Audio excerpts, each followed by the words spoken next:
نحمدہ و نصلی علی رسولہ الکریم و خاتم النبیین و علی آلہ و ازواجہ و صحابہ اجمعین۔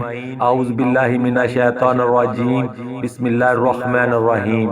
ربنا اغفر لی ولی والدی وللمؤمنین یوم یقوم الحساب۔ السلام علیکم ناظرین، میں چشتی اسلامی خزانہ یوٹیوب چینل کی جانب سے آپ سے مخاطب ہوں۔ میں اللہ کریم سے آپ سب کی خیریت نیک چاہتا ہوں۔ اللہ کریم آپ کو اور مجھ ناچیز کو اپنے حفظ و امان میں رکھے۔ اچھائی کی بات سننا اور اس کو آگے تک پہنچانا ایک نیکی اور صدقہ جاریہ ہے۔ ناظرین، میری آپ سب سے گزارش ہے کہ میری یہ ویڈیو آخر تک ضرور دیکھیں تاکہ آپ کی اور میری محنت رائگاں نہ جائے۔ تو ناظرین، آج میں آپ کے لیے قرآن کریم سے وہ نایاب تحفہ لے کر آیا ہوں جو بہت ہی نایاب اور قابل تعریف ہے۔ ویسے تو بہت سارے عامل اس بات کا دعویٰ کرتے ہیں کہ ان کے پاس حمزات کو تکثیر کرنے کا عمل ہے۔ یہ بات درست نہیں ہوتی تو میں یہ نہیں کہتا کہ کسی کے پاس علم نہیں، لیکن اکثر جانچ پڑتال اور آزمائے بغیر ہی اس بات کا دعویٰ کرتے نظر آتے ہیں، مگر میں وہ عمل لے کر آیا ہوں جو جانچ پڑتال کی کسوٹی پر نسل در نسل پرکھا جا چکا ہے۔ اس کے بعد اب شک و شبہات کی کوئی گنجائش نہیں ہے۔ بس اگر آپ بھی چاہتے ہیں کہ حمزاد آپ کی غلامی کرے تو میرا بتایا ہوا عمل بلا غلطی و کوتاہی کر لیں تو کوئی بعید نہیں، حمزاد آپ کا غلام ہوگا اور آپ کا ہر جائز کام کرنے کا پابند ہوگا۔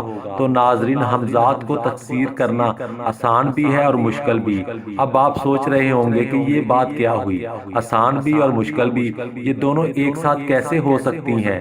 تو میں آپ کو بتاتا چلوں کہ ہو سکتی ہیں، کیوں نہیں ہو سکتی۔ وہ اس طرح کے کیٹو کو سر کرنا ویسے تو مشکل ہے، سوچ کر ہی ڈر لگتا ہے، مگر مکمل رہنمائی اور ٹریننگ کے بعد وہی مشکل آسان ہو جاتی ہے۔ بس ناظرین، وہی رہنمائی اور ٹریننگ میں آپ کو دوں گا جس کے بعد حمزات کو تکثیر کرنا آپ کے لیے بہت ہی آسان ہو جائے گا انشاءاللہ۔ سب سے پہلے تو یہ سمجھ لیں کہ حمزات ہوتا کیا ہے۔ حمزات کیا ہے؟ انسان جو سب کو نظر آتا ہے، در حقیقت وہ اصل نہیں۔ یوں سمجھ لیں کہ ظاہری نظر آنے والا خول ہے اور اصل انسان اس خول کے اندر ہے جو کسی کو نظر نہیں آتا۔ یہ جسم ایک قید خانہ ہے۔ اگر کسی کے پاس یہ طاقت ہو اس قید خانے کو چھوڑ کر باہر آ سکے تو پھر انسان چشم زدن میں کہیں سے بھی ہو کر واپس آ سکتا ہے، ہر جگہ پہنچ کر وہاں کی خبریں لا سکتا ہے، چیزیں لا سکتا ہے۔ یہ وہ قوت ہے جس سے جسم سے باہر والا کسی کو نظر تو نہیں آتا مگر اسے سب کچھ نظر آ رہا ہوتا ہے۔ تو مسلمان بھائیوں اور بہنوں، یہی تو حمزاد ہے جو جسم کی قید سے نکل کر ہر ناممکن کو ممکن کر سکتا ہے۔ جس کے پاس یہ علم مکمل ہوا وہ انسان دنیا کا طاقتور عامل ہے۔ جس نے اپنے حمزات کو تکثیر کر لیا، اوپر بتائے گی حمزات کی جو قسم میں نے بتائی ہے اسے پہلی قسم کہتے ہیں، اور اس کی دوسری قسم بھی ہوتی ہے۔ تو ناظرین، اب ہم حمزات کی دوسری قسم کو جاننے کی کوشش کرتے ہیں۔ پہلی قسم میں حمزات خفیف وجود کے ساتھ باہر نکلتا ہے جو دوسروں کو نظر نہیں آتا، مگر دوسری قسم میں حمزات مادی خصوصیات لے کر باہر نکلتا ہے جو دوسروں کو نظر بھی آتا ہے اور ان سے ہم کلام بھی ہوتا ہے۔ یوں سمجھے کوئی ولی اللہ اپنے مریدین کے سامنے بھی موجود ہے اور کہیں اور جگہ پر بھی کوئی کام انجام دے رہا ہوتا ہے، اس کی گواہی بھی لوگ دیتے ہیں کہ بابا جی وہاں پر بھی موجود تھے۔ دونوں قسموں کے حمزات کو تکثیر کرنے کا طریقہ بھی ایک جیسا ہی ہے۔ اللہ کریم نے اپنے محبوب بندوں کی آسانیوں کے لیے انہیں ایسے علوم سکھائے جس سے وہ انسانوں کی بھلائی کے کاموں میں استعمال کرتے ہیں اور لوگوں کی زندگیوں میں آسانیاں پیدا کرتے ہیں۔ تو ناظرین، اس ویڈیو میں ہم نے حمزات کو اور اس کی قسموں کے متعلق جاننے کی کوشش کی ہے۔ مجھے یقین ہے آپ نے اس ویڈیو سے پورا فائدہ حاصل کیا ہوگا۔ اس ویڈیو کے اگلے حصے میں ہم حمزات کو مسخر کرنے کے آسان طریقے پر بات کریں گے۔ اللہ تعالی ہمیں حضرت محمد صلی اللہ علیہ وآلہ وسلم کے نقش قدم پر چلنے کی توفیق عطا کرے، آمین ثم آمین۔ شکریہ۔ السلام علیکم ناظرین، آج کی میری ویڈیو کا متن حمزات پارٹ 2 ہے۔ اس ویڈیو میں آپ کو حمزات کو مسخر کرنے کا آسان طریقہ بتاؤں گا۔ اگر آپ نے میرے بتائے ہوئے طریقے پر عمل کر لیا تو کوئی بعید نہیں کہ آپ اپنے حمزات کو تسخیر نہ کر سکیں۔ حمزات کو تسخیر کرنے کے لیے آپ کے اندر یہ خصوصیات لازمی ہونی چاہیے۔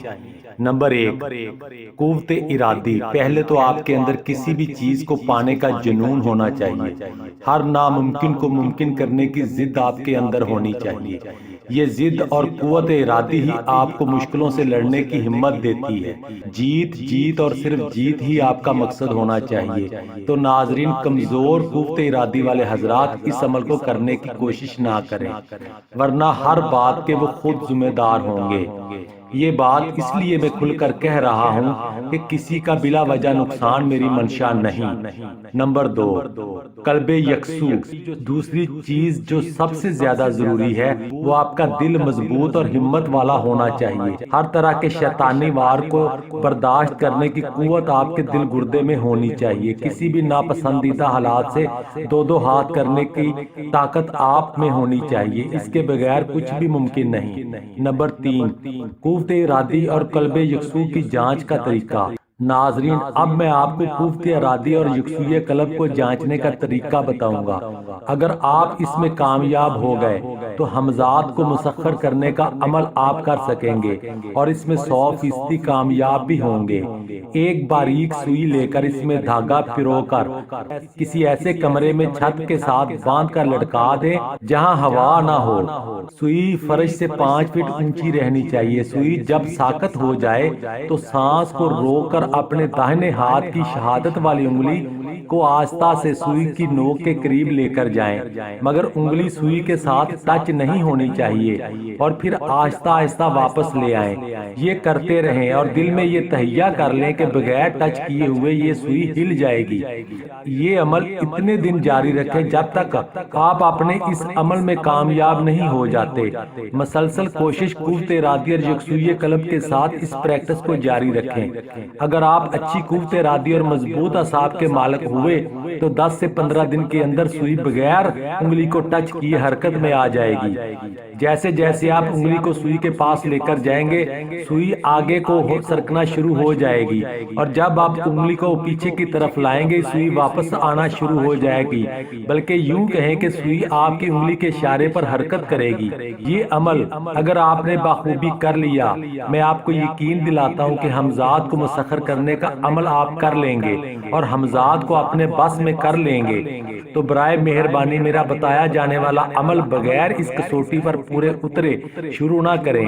اگر سوئی کی حرکت 10 یا 15 دن میں آپ کے قابو میں نہیں آتی تو مزید 15 دن محنت کریں، ایک دن سوئی آپ کے قابو میں آ جائے گی انشاءاللہ۔ تو ناظرین، اب میں آپ کو وہ عمل بتانے جا رہا ہوں جس کے لیے میں نے اتنی لمبی تمہید باندھی ہے۔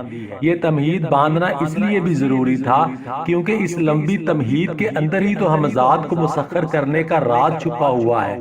اگر آپ نے میری اوپر والی باتوں کو نظر انداز کیا، اس عمل میں کامیابی کی شرح بہت کم ہوگی۔ حمزات کو مسخر کرنے کا عمل یہ ہے: اپنے گھر میں کوئی ایسا کمرہ تلاش کریں جہاں تنہائی اور شور شرابہ نہ ہو۔ کمرہ وہ ہونا چاہیے جو 2 مہینے تک آپ کے استعمال میں رہے، کوئی اور اس کو استعمال نہ کرے۔ کمرے کو اچھی طرح دھو کر صاف اور پاک کر لیں۔ چاند کی پہلی پیر والے دن رات عشاء کی نماز سے فارغ ہو کر وضو کی حالت میں ہونا ضروری ہے۔ پاک صاف کپڑے پہن کر حلال خوشبو لگا کر کمرے میں جائے نماز بچھا کر بیٹھ جائیں۔ آپ کے پاس ایک چھری ہونی چاہیے، پھر 11 بار آیت الکرسی پڑھ کر چھری پر پھونک ماریں اور اس چھری سے اس جائے نماز کے گرد ایک دائرہ کھینچ لیں۔ پھر ایک مٹی کا چراغ لے کر اس میں سرسوں کا تیل ڈال کر روئی کی بتی بنا کر اس کو جلا لیں۔ جس طرف آپ نے منہ کرنا ہو وہ دیوار صاف آپ کے سامنے ہونی چاہیے، یعنی آپ اور دیوار کے درمیان کوئی چیز نہیں ہونی چاہیے۔ چراغ کو اپنے پیچھے رکھ لیں، آپ دیکھیں گے کہ آپ کا پورا سایہ دیوار پر ہوگا۔ تو ناظرین، سائے کے سینے پر نظر گاڑ لیں اور 11 بار درود ابراہیمی پڑھ کر یا لطیفوں کا ورد 1424 بار کریں۔ یہ ورد سانس روک کر کرنا، اس کا مطلب یہ ہوا کہ نظریں سائے کے سینے پر اور سانس روک کر جتنی بار پڑھا جائے یا لطیفوں پڑھیں۔ جب سانس پھول جائے تو سانس لے لیں، پھر سانس روک کر پڑھنا شروع کر دیں۔ نظریں سائے کے سینے پر ہی ہونی چاہیے۔ جتنی لمبی سانس روک کر پڑھیں گے اتنی ہی جلدی کامیاب ہوں گے۔ ذہن میں یہ تصور کر لیں کہ یا لطیفوں سائے کے سینے میں لکھا ہوا ہے۔ 1424 بار پڑھ کر پھر 11 بار درود ابراہیمی پڑھ کر اللہ تعالیٰ سے یہ دعا کریں، اللہ کریم اس اسم اعظم کے تصور سے میرے ہمزاد کو میرا تابع کر دے۔ 14 یا 15 دن کے اندر وہ سایہ حرکت کرنے لگے گا۔ اپنے اعصاب کو مضبوط رکھیں، ڈرنے یا خوف زدہ ہونے کی بالکل بھی ضرورت نہیں۔ اپنے دائرے کے اندر رہیں تو کسی قسم کا نقصان نہیں ہوگا۔ جو کچھ بھی ہو جائے، یعنی کہ ایٹم بم بھی پھٹ جائے، آپ نے دائرے کو نہیں چھوڑنا۔ اس بات کو اپنے پلو سے باندھ لیں، پھر ہر گزرتے دن کے ساتھ وہ سایہ اپنی حرکتوں میں تبدیلیاں لاتا جائے گا، اپنی جگہ سے اٹھے گا، چلنے پھرنے لگے گا۔ پھر چوتھے ہفتے وہ آپ سے ہم کلام ہوگا، کام پوچھے گا۔ اس وقت آپ اس سے کہیں کہ وہ مسلمان ہو جائے۔ وہ سایہ ایک ہفتے کے لیے غائب ہو جائے گا، پریشان ہونے کی ضرورت نہیں۔